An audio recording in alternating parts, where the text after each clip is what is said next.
All right, we're back. And what I mean by back is that I am back after 2 wonderful weeks on Martha's Vineyard. The family and I had a nice respite. It was beautiful, beautiful there almost every day. We were bookended by 2 hurricanes. First, Henri, which delayed our time onto the vineyard by a day, and then Ida near the end. So that was kind of interesting. Although the vineyard didn't really experience any bad weather. Just a little bit of rain. Anyways, today's episode of the 0-DTE.com podcast. Always remember that dash. 0-DTE.com. Because that dash is so important. If you don't have that dash, well then, I know this sounds so corny. Well then, you have trash. If you don't have the dash, you have trash. Today's episode, I want to talk about September, because September is one of those months that most traders, most fund managers, most algorithmic traders, most hedge fund managers, most everybody that's in the market wants to just put out of their mind, because historically September is the worst month for gains in the market. Now, there's a lot of conjecture and opinion and ideas on why that is so, but apparently nobody has been able to come up with a definitive reason why September is so consistently bad. But it is. September is bad. Now, I have my own ideas. Now, when I say bad, how bad is bad? All right. Well, we're going to put it into some real terms here. Now, all you have to really do is just go to Google and search Trader Monthly Returns Chart. All right? Do that. Go to Trader Monthly Returns Chart and take a look at what comes up. Go to the graphical search or the image search for Google and take a look at any of the charts. There's a dozen of them up there. And September, the S&P average return by month in September, for the past 30, 40, 50 years, I think people have been tracking this, has been negative. And there's really only one other month that has been negative too, but not nearly to this extreme, and that is August. August is the second worst. Now, at the 0-DTE service, we actually did quite well in August. And in fact, we did phenomenal in August. And I expect to have a very, very good September. However, it should be subdued. And there's a lot of reasons for that. Some of them are my own ideas. Some of them are what some people consider the reason. But no one, as I said before, has ever come up with the definitive answer as to why September is so bad. It just is. I think it has a lot to do with just human behavior in general. All right. Now to the numbers. What are we talking about here? What exactly are we talking about September? So in September, on average, the S&P itself is down about 0.5%. Now you compare that to October or November or December. October on average is up over 1%. Same with November.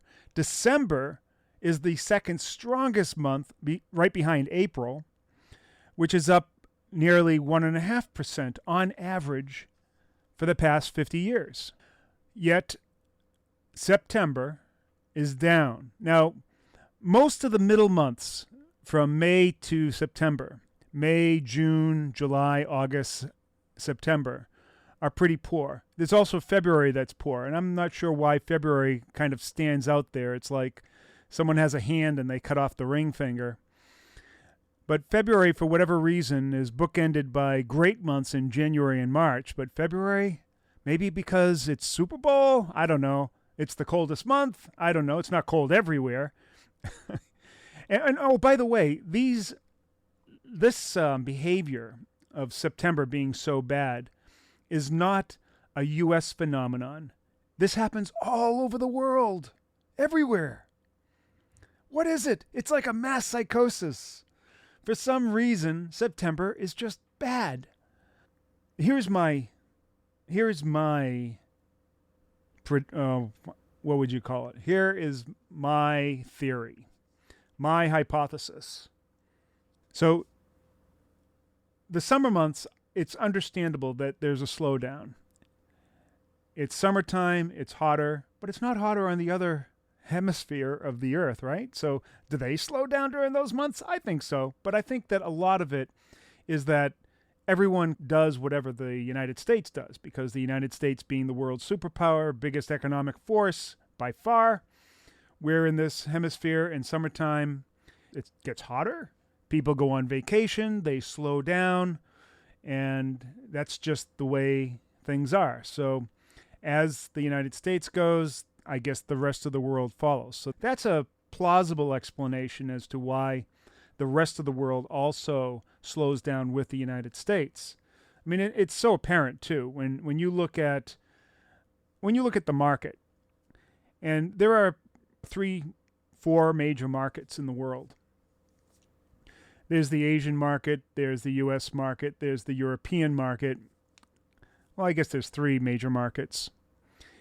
And when the Asian market opens, there's hardly a whimper, at least on the S&P, which is the primary driving asset that most people trade in, as well with bonds. Nothing happens. Very, very little activity. The European opens, relative to the US, opens in the early morning at 3 a.m. if I'm taking it from East Coast times. And then the US, and there's really never any real big upset or change on a daily basis to the market. Then, of course, when the US market opens, that's when all the activity happens. That's when the majority of volume is out there. It is understandable. 90% of the world's volume now I'm just making that number up, but I'm sure it's something close to that. 90% of the world's volume in the markets is happening in the United States. So that makes sense. Everyone's following what happens here. But why does it happen here? Okay, summertime, that makes sense. Warmer months, people start taking vacation. They go to the beach, they relax, they sit back, they take it slower. That's the way it is. All right? That explains, now, it doesn't really explain May.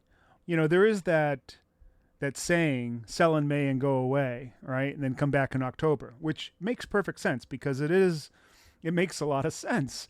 That it's an old, I don't know what you would call that, a cliche. And it makes perfect sense because on average, the markets, system-wide, doesn't matter what market it is, May is a bad month. It is a huge discrepancy or a huge divergence from April. April is actually the biggest month.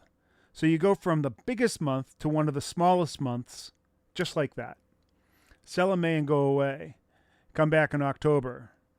I don't know what the rest of that cliche is, but come back in October and live another day. I don't know what it is. Whatever rhymes.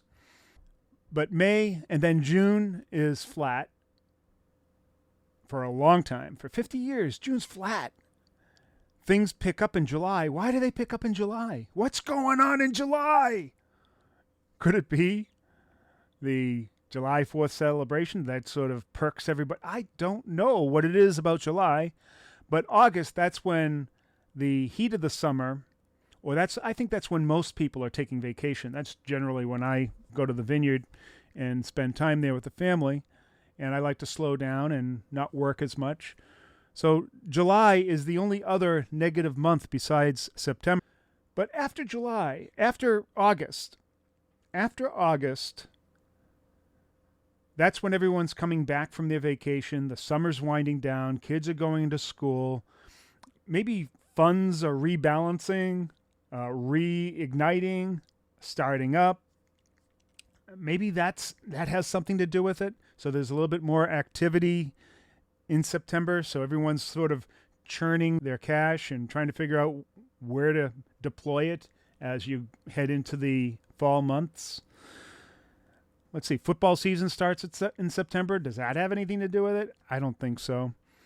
I think that what happens is that people come back from vacation and they are copacetic. They are just sitting back. They're feeling good. They don't want to work. It takes them a few weeks to start getting those juices churning before they can get back into the swing of things. And, what suffers? Well, basically productivity suffers, I would imagine. Now, okay, there is an interesting question, which I do not know the answer to, and I will find out. What happens in general in terms of economic activity? Now, you would think that, and I'm speaking in terms of labor, manufacturing activity, inflation, all of these different indicators that we look at. What's the housing market doing? What is energy doing during that month of September? Are those things also universally contracting? That's what we need to know. But the market for certain is contracting in September. It is pulling back. It is usually a loser. But why is that happening? Maybe it doesn't matter. The why.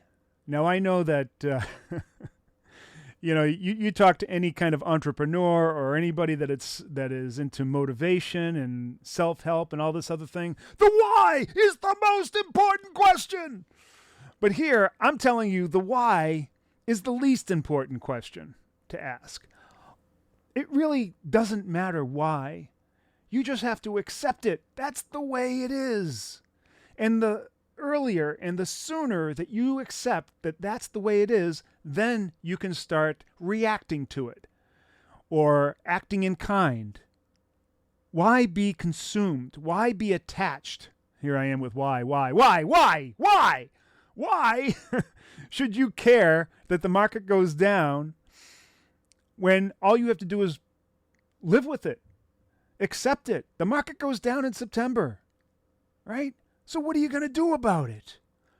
The what? That is the question. What? What are you going to do about it? Now, from our point of view, as traders, now, this isn't universal with most traders because most traders don't even understand this concept that when markets go down, volatility tends to go up. Now, for most traders, most retail traders in particular, higher volatility is something that is scary. I mean, it is associated with the fear index, right? High volatility, the VIX, the fear index goes up. And when that happens, people want to contract into their carapace, their shell, and hope that the volatility goes away, and then they'll just sort of move back from the market. Now that might have another reason why the market's going down, because people contract, they move back, they become, more risk adverse. But the people who are real traders, the professionals, they love that time. They are just cramming and creaming for more volatility, because without volatility, there is no market. There is no signal. There is no range. You need volatility in order to make a dollar in this market. And so that is why we here at 0-DTE are looking so forward to September, because we know that there is going to be increased volatility. Well, we can at least expect that there will be, on average, some more volatility coming into a market after volatility has hit a low. And it is at the anemic zone, right? It is at a zone that I call blood-sucking, life-sucking low volatility. When you have volatility that low, it is very, very difficult to put on a trade. The noise in the market, the background noise, and I've talked about this in a previous podcast, when the background noise exceeds the signal, you can't see the signal. You can't see where the bottom of the wave and the top of the wave are, because it's being obscured by this up and down movement that is just there all the time, this sort of randomness. So that's what we experience in August, typically. And so I understand why August is down. And then it gets to a crescendo, I believe, in September. So a lot of things happening in September, for whatever reason, are bringing that market down. But that is the genesis for volatility. When the market comes down, people panic. Markets drop, VIX moves up, premium expands, opportunity abounds. Now, I've said also in the past that there are really two ways that you make money in this market. Really only two ways. How you do it, I'm sure that there are a million ways to approach these two ways, but there are two primary ways and recognized in the market. Two ways to make money in this market. One is through arbitrage, and that's what market makers do. They play both sides of the market, the bid and the ask, and they make their profit from the difference between that bid and ask. That's one way. The other way is through the selling of premium, the insurers of price levels. That is the other way that professional traders make money. That is how we make money here at 0-DTE.com. We make money by selling premium, or I guess a better way to put it is that we put on strategies that benefit from the collection of premium. Those are the two, and the reason why those two ways are the best ways, or really the two accepted ways that most people make money, because nobody makes money through technical analysis. Nobody makes money through price action. They're fooling themselves. Now, of course, I'm talking about short-term trading. I'm not talking about long-term trading, long-term value investing and that sort of thing, the Warren Buffett way of trading. That's a completely different thing. I'm talking about the traders, the people who are attacking the market every day. They need volatility to make money, and you need both of those two things. If those are the two things, when do they make the most money? Think about it. If you're playing arbitrage and you're a market maker, you want wide spreads. When are you going to get the widest spreads? When there's lots of volatility. That could be one of the times that you make it. When are you going to make the most premium when you're selling it? When is the best time to sell premium? Well, when it's very, very expensive. When it's bloated. When it's overpriced, overstated. That's when there's higher volatility. Believe it or not, there's also a fair amount of premium when markets are moving, when they're trending or whatever. So those are the two times when you're making the most money, and now September is setting up those times for those fall traders. And that is why October, November, and December are three of the biggest months, and they have the biggest change from one month to the next. September to October is a huge change. It is the biggest change from one month to the next of any 2 months in the market. October, for lots of traders, will make their entire year. And that's what I'm seeing. That is why we endure the September pain, because that brings October gain. I like that. That's cool, play on words. So that's really what I wanted to talk about. That, yes, September is going to bring some pain. We have to endure a little bit of pain and grief and anticipation, I guess. It is difficult. It tests our fortitude. It tests our discipline to back off from trading. You always want to have skin in the game, right? And you wonder, well, how can I have skin in the game if I can't put a trade on? Well, that is part of having skin in the game, is knowing when to put it all in, when to push those chips in. Right now, it's very difficult to do that because we simply don't have anything to push it towards. There's just nothing there. It's emptiness. It's froth. But October's coming. October is a wonderful month here in New England in particular. For a lot of people, it's their favorite month because the heat of summer has subsided. We usually have clearer air, bluer skies. Things are just starting to temper off, and there's a lot to like about October. Now, November and December, it starts getting a little wonky, and the coldness comes, and now I feel like getting out of here. But that's the time when, from a trader's point of view, and people that are getting to work, they're starting to really get into work, because there's no better place to be than to be in the office, right? And have your head down and start grinding out and pushing out those Benjamins. So I think that once they've had their rest of summer, their heads are down, they're working like dogs, making the money. Maybe that's why October, November, and December, you're working towards that end of year. You have to sort of prove yourself after slacking since May, right? You're a slacker. From May to September, you're a slacker. And now you have to do all that work and make up for half a year in 3 months. That could explain it too. I think there's another Ernie theory. I think I'll mint that one. All right, we have some questions. Ernie, the Biden administration wants to tax cap gains at your income tax bracket. What's the likelihood of this happening?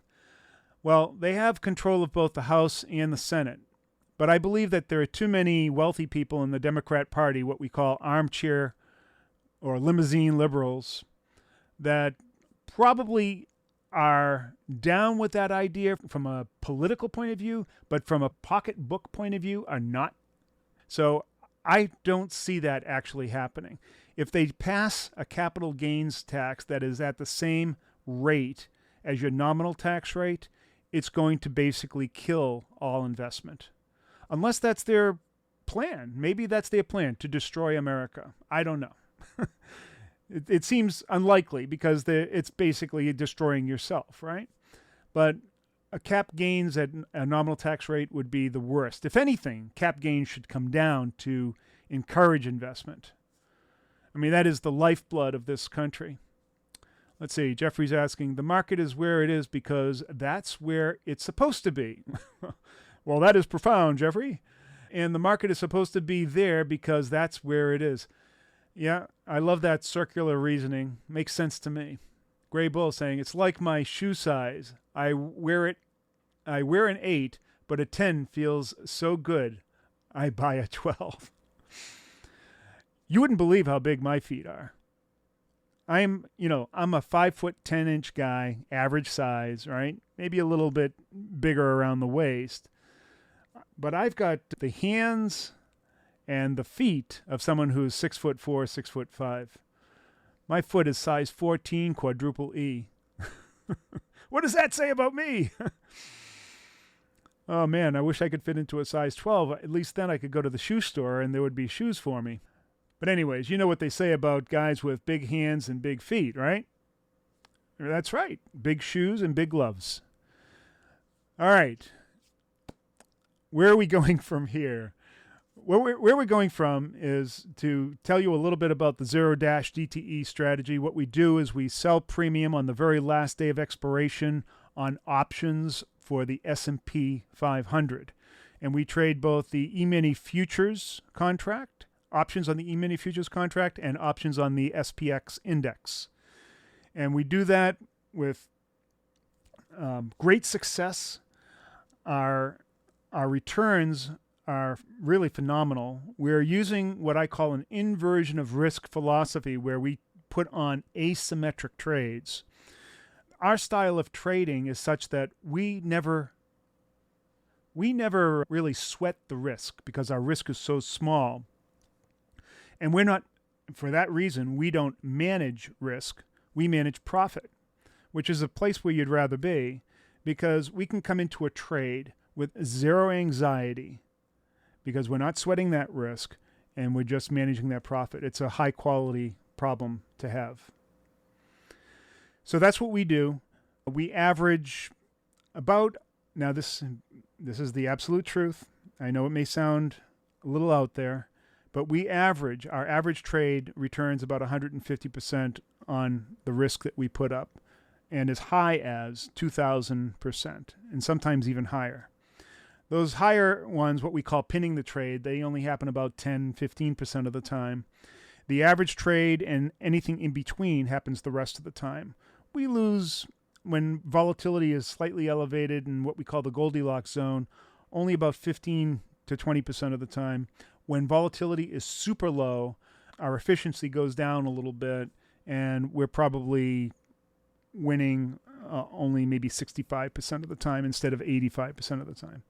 But because we have those asymmetric returns, that risk to reward, and those high average returns, even with low volatility and the lower win rate, we're still killing it. Still doing our worst performance is still an order of magnitude better than any of the other zero DTE strategies out there on their best day, right? And so the way I'm measuring that is by the amount of return that we get on the capital used. Literally an order of magnitude better than anybody else out there. But anyways, that's what we do. If you'd like to try this strategy, we have a 4-week trial. Go to 0-dte.com/try. All right, there's the advertisement for the day. I want to thank everybody for showing up. Thank you from the Peanut Gallery for the questions. And I was unable, by the way, to do some podcasts last week because the internet really on the island totally sucks. So I apologize for that. It was a difficult thing to go from what amounted to like DSL performance internet on the island back to gigabit internet here at home. So we're back. We're back in the saddle again. Thank you very much for joining me. We'll see you next video. Peace. Where is that off button? Oh, there